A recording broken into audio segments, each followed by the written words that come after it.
మామూలుగా అయితే ఇది రాజధానిలో చేసే పరిస్థితి. విజయవాడలో ఎలక్షన్స్ ఉన్నా కూడా అక్కడ కూడా కూర్చోవడానికి వీలు లేదు. మన పరిస్థితి ఎట్లుందంటే హైదరాబాద్ చెప్పాలంటే కరెక్ట్ ప్లేస్ కాదు. మనం ఎక్కడైతే ఈ రాష్ట్ర బౌండరీస్ ఉన్నాయో అక్కడి నుంచే వాళ్ళకు వాస్తవ పరిస్థితులు చెప్పి వాళ్ళని అడగాల్సిన అవసరం ఉంది. ఇప్పుడు మామూలుగా అయితే పర్మనెంట్ బిల్డింగ్ నుంచి వాళ్ళని పిలిపించి మాట్లాడే పరిస్థితి నుంచి హోటల్లో మనం ఆపరేట్ చేసే పరిస్థితికి వచ్చామంటే ఇది ఒక ఉదాహరణ మాత్రం. వేరే రాష్ట్రాలతో సమానంగా ఆంధ్రప్రదేశ్ రాష్ట్రాన్ని చూడొద్దండి. ఈ విభజన తర్వాత చాలా సమస్యలు ఉన్నాయి.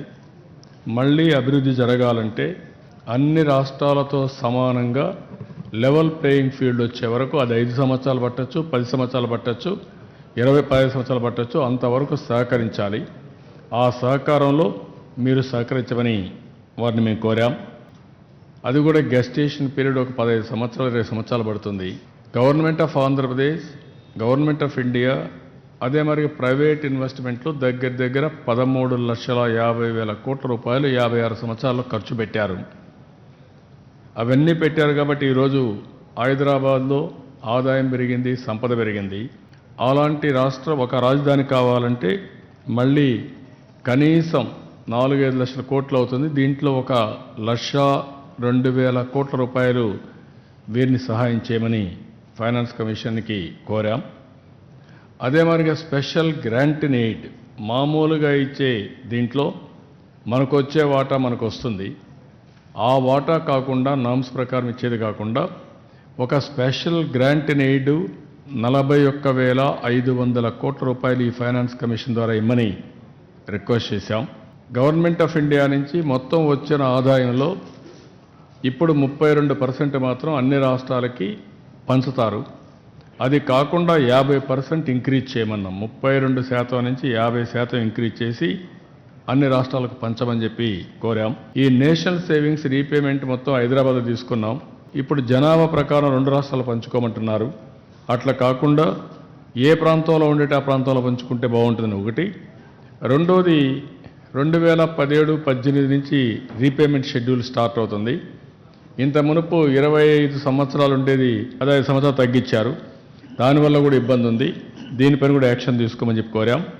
అదే మరిగా ఈరోజు రాష్ట్రం కొత్తగా వచ్చింది కాబట్టి డబ్బులు లేవు, కొన్ని అప్పులు తెచ్చుకోవాలి. ఈరోజు FRBM ఉంది. 3% కంటే GSTPలో ఎక్కువ అప్పు చేయడానికి వీలు లేదు. దీనివల్ల ఇబ్బంది వస్తుంది. మన దగ్గర డబ్బులు లేవు, మళ్ళా పెట్టుబడులు పెట్టాలి. కాబట్టి దీన్ని 7% వరకు ఎగ్జామ్ట్ చేయమన్నాం. అదే మరి మనం సెంట్రల్ గవర్నమెంట్ రుణాలు తీసుకున్నాం. ఒక 10,400 కోట్లు అప్పులు ఉన్నాయి. ఇది మాఫీ చేయమని చెప్పి గవర్నమెంట్ ఆఫ్ ఇండియాని ముందు ఫైనాన్స్ కమిషన్ రిక్వెస్ట్ చేశాం. కొత్తగా GST తీసుకురావాలనుకుంటున్నారు.